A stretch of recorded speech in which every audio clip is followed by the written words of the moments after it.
A Fórmula 1 teve Niki Lauda e James Hunt. O boxe teve Muhammad Ali contra Joe Frazier. E o futebol tem Lionel Messi e Cristiano Ronaldo. As rivalidades são um dos elementos mais interessantes em qualquer tipo de esporte. Sem dúvidas é um dos melhores temperos, traz animosidade, traz história e traz debates entre os próprios fãs. E em apenas 30 anos de história, o MMA já construiu rivalidades tão grandiosas quanto essas que foram citadas agora. E é por isso que no vídeo de hoje tô finalmente fazendo essa lista que todo mundo do canal já pediu, as 10 maiores rivalidades da história do MMA. E se você achar que tá faltando alguma aqui nessa lista, comenta aí embaixo que eu posso fazer uma parte 2. Só que sem mais delongas, vamos começar o vídeo.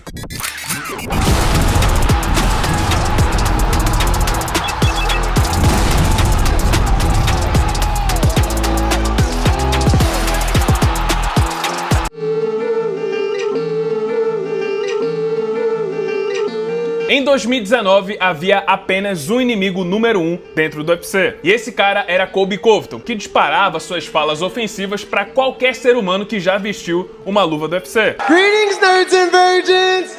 Enquanto isso, tinha Kamaru Usman, que também tentava fazer seu nome na divisão, só que segundo o Colby, ele pertencia à mesa dos meninos, enquanto ele próprio pertencia à mesa dos adultos. O curioso é que o cara da mesa das crianças chegou no cinturão primeiro do que o cara da mesa dos adultos. E aí, depois que Kamaru Usman se tornou o campeão dos meio-médios, todas as falas do Colby foram direcionadas ao seu alvo principal, o dono do cinturão. E a partir daí, acompanhamos uma grande saga em 2019, a rivalidade entre Kamaru Usman e Colby Covington. E tava bem claro que eles precisavam se enfrentar, eram os dois melhores nomes da categoria. Até que a luta finalmente aconteceu em dezembro de 2019 e foi uma verdadeira guerra. Apesar dos dois serem os melhores wrestlers da categoria, eles trocaram porrada por quase meia hora. E a luta tava acirradíssima, até que no quinto e último round, o Kamaru Usman acertou um soco que quebrou a mandíbula do Colby Covington, que não conseguiu resistir a mais socos e assim perdeu a luta por nocaute técnico no último round, sendo que ele estava vencendo em uma das papeletas dos juízes. E naquele combate ficou muito claro que os dois estavam quase em um pé de igualdade. Eram com certeza os dois melhores lutadores daquela categoria na época. E era inevitável que uma hora ou outra eles iriam se encontrar de novo. E demorou apenas 2 anos, porque no final de 2021 rolou a revanche entre Kamaru Usman e Colby Covington. Só que mais uma vez, o nigeriano levou a melhor e encerrou a rivalidade vencendo por 2-0. Quando amigos se tornam inimigos mortais. Durante anos, Cody Garbrandt e TJ Dillashaw eram parceiros de treino na Team Alpha Male e eram amigos próximos. Mas o relacionamento dos dois foi por água abaixo quando Dillashaw deixou a Team Alpha Male junto com seu treinador Duane Ludwig e assim formaram sua própria academia, para o total desprezo do restante da Team Alpha Male, principalmente o Cody Garbrandt. Todos eles interpretaram essa saída do Dillashaw e do Duane Ludwig como uma traição, a mais pura traição. E o Cody levou realmente essa história pro coração, sentiu como se fosse uma facada nas costas. E além disso, tinha um sentimento a mais porque o Cody era o campeão dos galos na época, então ele sabia que seria o principal alvo do Dillashaw, que por sua vez estava pronto para enfrentar o seu amigo. Os dois fizeram uma temporada do TUF, onde o Cody agarrou o Dillashaw pelo pescoço, mas a verdadeira luta aconteceu em novembro de 2017. Na ocasião, o Dillashaw tomou o knockdown no primeiro round, mas conseguiu dar a volta por cima e nocauteou seu antigo parceiro de treinos no segundo round. E conseguiu repetir o resultado na revanche imediata, nocauteando dessa vez no primeiro round o seu antigo amigo. Dillashaw se aposentou em 2022 e Cody Garbrandt nunca mais foi o mesmo depois dessas séries de 2 lutas. E agora vamos falar da única rivalidade dessa lista que não só aconteceu no UFC, mas também em outras 2 organizações. A chama entre Rampage Jackson e Wanderlei Silva se acendeu no Pride 25, em 2003, quando Jackson desafiou o brasileiro no ringue após vencer Kevin Randleman. O clima esquentou, Wanderlei também subiu no ringue e começou uma briga generalizada entre os dois. Mas o duelo de verdade só aconteceria no final desse ano, onde o Wanderlei saiu vitorioso nocauteando Rampage no primeiro round. Lembrando que era um round do Pride, ou seja, 10 minutos de duração. A dupla voltaria a se reencontrar no ano seguinte, em uma das melhores lutas da história do MMA, onde o Vanderlei acertou uma série de joelhadas e novamente conseguiu um nocaute contra o seu rival, que acabou rendendo uma das fotos mais icônicas da história do esporte. Aquela famosa imagem com o Rampage apagado, completamente nocauteado nas cordas e o Vanderlei logo do lado. Bom, geralmente rivalidades acabam em uma melhor de 3. Como o Vanderlei venceu as 2 primeiras lutas, significa então que ele venceu essa saga, certo?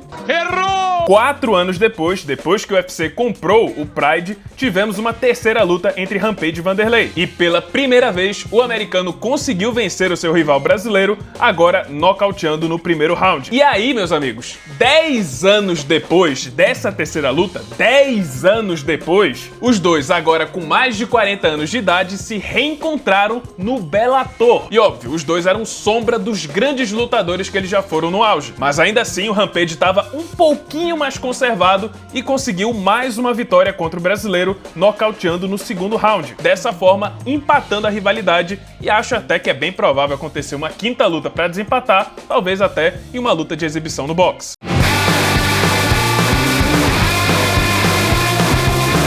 Em julho de 2018, Daniel Cormier fez história no UFC, ao nocautear Stipe Miocic no primeiro round e se tornar o segundo duplo campeão da história da organização. Mas, pelos feitos do Miocic, dava pra entender que a história não se encerraria por ali. Por ser o maior peso pesado da história da organização, o Miocic recebeu uma revanche imediata contra o DC. E na revanche, o Cormier começou dominando a luta, quase nocauteando no primeiro round e levando a melhor na trocação, encurtando muito bem a distância. Até que o Miocic alterou o plano de jogo no meio da luta e começou a mirar com socos na linha de cintura do Cormier. O fígado do campeão simplesmente entrou em pane no quarto round e Miocic conseguiu uma virada genial ao conseguir o nocaute técnico no quarto round. E agora, com o placar 1-1 entre um dos maiores lutadores da história e o maior peso pesado da história do UFC, chegava a hora então da grande conclusão, a grande trilogia entre os dois. E depois de mais uma guerra de 25 minutos, Stipe Miocic encerrou a rivalidade, vencendo a trilogia contra Daniel Cormier. E o DC, por sua vez, pendurou as luvas ao anunciar sua aposentadoria. Essa foi a última luta da carreira dele.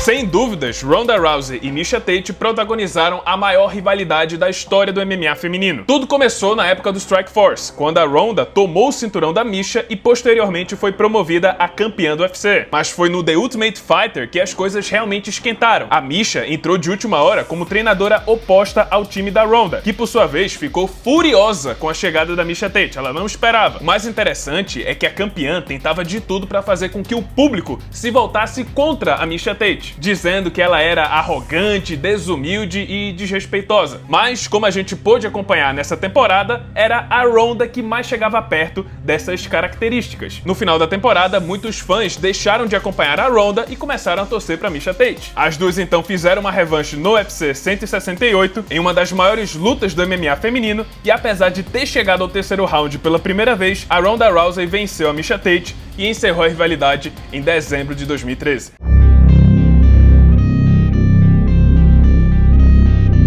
Agora imagina só, o cara fala mal do seu país, o cara fala mal dos seus amigos, do seu treinador e principalmente o cara fala mal da sua esposa. Esse cara era Chael Sonnen e era isso que o Anderson Silva estava passando entre 2010 e 2012. O americano surgiu justamente como o grande vilão na pior época da carreira do Anderson Silva, onde ele era duramente criticado por performances sem brilho, como por exemplo as lutas contra Patrick Coté, Thales Leites e Demian Maia. E como se as provocações não bastassem, o Sonnen também entregou a luta mais difícil da carreira do campeão dos médios, dominando o Spider por 5 rounds seguidos e aplicando mais golpes do que todos os seus adversários no UFC até então juntos. Mas Anderson conseguiu uma virada histórica, finalizando o Sonnen nos últimos 2 minutos de luta com o triângulo. Só que a partir daí, sabendo que ele venceu a grande parte da luta, o americano começou uma nova campanha. Ele começou a se autoproclamar como campeão do povo, e em toda entrevista que ele fazia, ele carregava uma réplica do cinturão do UFC para se autopromover como campeão verdadeiro. Uma nova luta entre os dois foi marcada e novamente começou as provocações sobre Anderson, sobre o Brasil e tudo mais. Tanto que teve uma ocasião, uma entrevista durante uma ligação por telefone, que o Anderson ficou puto da vida e rebateu as provocações do Sonnen. Mas enfim, o UFC 148, Anderson Silva vence a revanche e, por incrível que pareça, no passar dos anos, os dois praticamente se tornaram amigos e até fizeram uma terceira luta no boxe, que foi mais um sparring amigável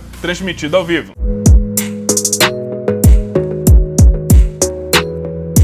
Ainda falando dos velhos tempos, Chuck Liddell e Tito Ortiz, dois dos maiores campeões e estrelas do UFC nos anos 2000, é mais um caso de amigos que se tornaram rivais mortais, pelo simples fato que os dois estavam no topo da divisão e uma hora ou outra eles precisariam se enfrentar. O Tito Ortiz, por causa dessa amizade, dizia que não, que ele nunca iria enfrentar o seu amigo. Já o Chuck Liddell não queria dar todo esse luxo. Ele dizia que se precisasse enfrentar o Tito, ele ia enfrentar sem problema. Aí o Tito falou assim, é? Então vamos embora. Os dois então se enfrentaram 2 vezes, a revanche valendo o cinturão dos meio-médios e até hoje foi um dos maiores pay-per-views da história da organização, mas em ambos os combates o Chuck Liddell saiu como vencedor, nocauteando seu amigo. O placar fechou 2-0 até 2018, quando a organização do Oscar de la Hoya, a Golden Boy MMA, marcou uma terceira luta entre os dois, numa época onde o Chuck Liddell estava na casa dos 50 anos de idade. O Tito Ortiz era mais novo e estava mais bem conservado, e por isso ele conseguiu a primeira vitória na rivalidade, nocauteando o Chuck Liddell no primeiro round.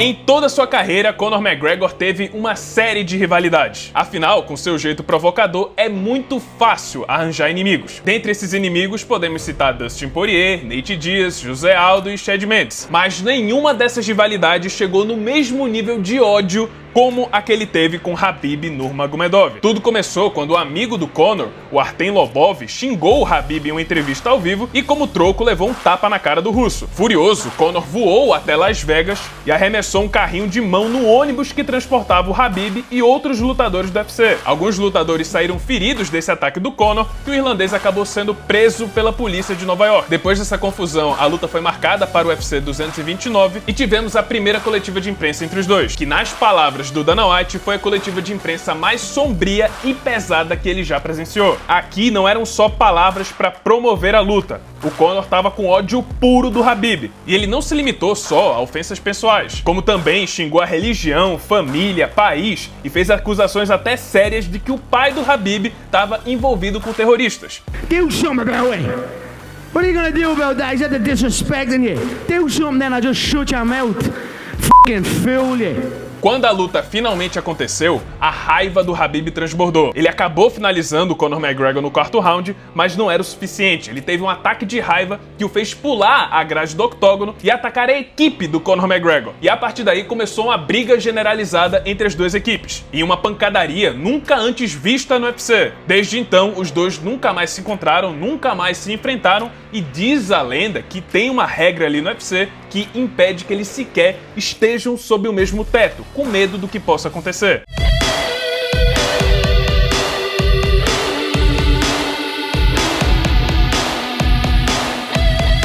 Em 2016, em uma luta do card preliminar do Glory of Heroes, acompanhamos o início de uma das maiores rivalidades da história do UFC, quando Alex Poatan venceu o nigeriano Israel Adesanya em uma luta bem acirrada, que inclusive levou a uma revanche entre os dois no ano seguinte. E aí, nessa revanche, depois de ter sido dominado pelo nigeriano nos 2 primeiros rounds, o Poatan ressurgiu e nocauteou o nigeriano de forma brutal no terceiro. E agora, o que vem a seguir é Absolute MMA. A Adesanya deixou o kickboxing e se tornou um super campeão no UFC, defendendo seu cinturão de novo e de novo. Até que, em uma entrevista, perguntaram pra ele sobre aquele tal brasileiro que nocauteou ele em uma luta de kickboxing, já que o Adesanya estava invicto no MMA e o último cara que o havia vencido foi justamente o Poatan no kickboxing. E sobre isso, o Adesanya disse o seguinte: He's gonna be at some pub talking some shit about I beat that guy one time.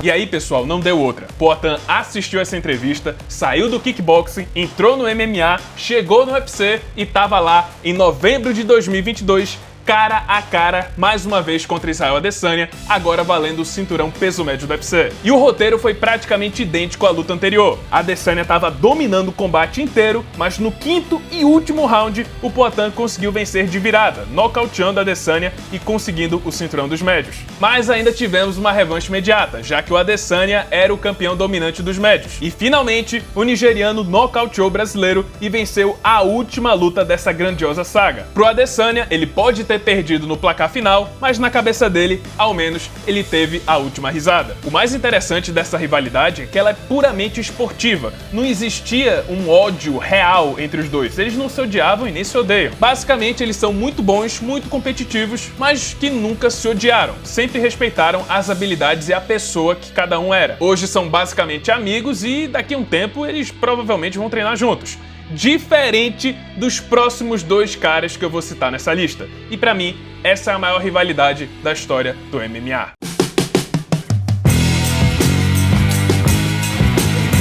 Bem similar a Khabib e Conor McGregor, Jon Jones e Daniel Cormier é uma das poucas rivalidades onde você consegue sentir um ódio real entre esses dois lutadores. Tanto que quando os dois estão juntos, quando estão presentes no mesmo espaço, a personalidade dos dois mudam. E eles até chegaram a brigar em 2014 durante um evento do UFC. Era uma rivalidade tão intensa que até quando eles nem sabiam que estavam sendo gravados, eles continuavam se provocando. E o Jon Jones até ameaçou Daniel Cormier de morte. I'm not saying I will fight you. I said I will kill you. Bom, a primeira luta rolou em janeiro de 2015 e o Jon Jones acabou vencendo por pontos, apesar de ter sido pego no doping pelo uso de cocaína. Meses depois, Jones foi preso em Albuquerque, perdeu seu cinturão e assim Daniel Cormier assumiu o posto de campeão dos meio pesado. Os dois se enfrentariam de novo em 2016, só que o Jones foi pego no doping, então a revanche só aconteceu em 2017. Cormier começou vencendo os dois primeiros rounds, mas acabou sendo nocauteado no round seguinte, por um chute brutal do Jon Jones. Aparentemente, então, o Bones venceu essa rivalidade, já que o placar estava 2-0. Só que semanas depois desse combate, foi revelado que ele foi mais uma vez pego no doping. O resultado da luta foi anulado e o cinturão voltou para Daniel Cormier. E infelizmente, essa foi a última luta da maior rivalidade da história do UFC, que infelizmente teve um desfecho inconclusivo. Ainda assim, acompanhar essa saga, acompanhar cada capítulo entre os dois, foi uma das melhores épocas do UFC. Até porque não era só ódio, tinha também um lado competitivo. Jon Jones e Daniel Cormier são os dois maiores nomes que a categoria já teve. Durante 10 anos, a categoria só teve esses dois como campeões. Pra vocês terem noção do que é isso, nos últimos 5 anos, a gente teve 6 campeões do meio pesado. E chegando perto da segunda luta entre os dois, parecia que era o desfecho, parecia que era a batalha final de um grande filme, no final de uma grande saga, onde tudo chegava a uma épica conclusão. Eu acho que vai demorar muito até a gente ter outra rivalidade desse nível, e é por isso que, na minha opinião, Jon Jones e Daniel Cormier foi a maior rivalidade da história do MMA. E é isso, pessoal, esse foi o vídeo, espero que tenham gostado. Se você gostou, deixa seu like, se inscreve no canal, já ativando o sininho das notificações para não perder o próximo conteúdo. E é isso, muito obrigado por terem assistido e até a próxima.